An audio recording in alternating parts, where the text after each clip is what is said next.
Now, the next slide that I'm looking at is a structure that not all bacteria have, but they want to have it, okay? An endospore is something specific to Bacillus and Clostridium that help them during times of survival. When the conditions for Bacillus, let's say, get a little bit rough, maybe the temperature's not right, maybe the food's not right, maybe it's just not in the right environment it wants to be in, it can actually form a spore. And a spore is a very tough, very, very hard to kill part of a bacteria.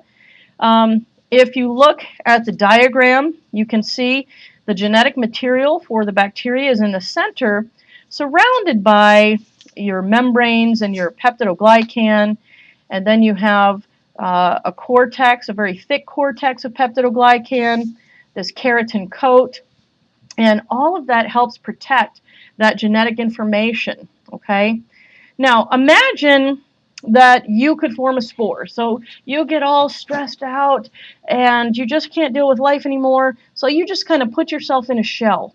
And at that point, really almost nothing can kill you, nothing can bother you. Stress doesn't bother you, food, clothing, shelter, not a problem. But when everything kind of simmers down, you get in a nice warm environment. And here clearly you think about maybe tetanus spores sitting in the soil.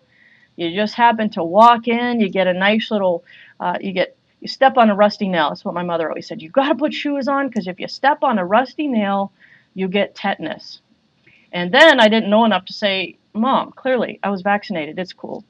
Anyways, you step on a rusty nail, what happens? That spore gets inoculated into your tissue. Well, now it's all warm, it's got good food, and it will start to do what we call germinate.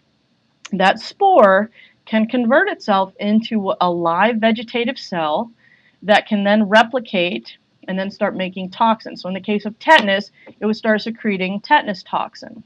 Okay? You have to know the organisms that can actually form spores, and that's Bacillus and Clostridium. Very, very important.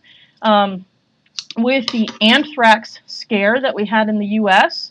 Back in 2001, we had spores basically that contaminated government buildings, postal facilities, for example.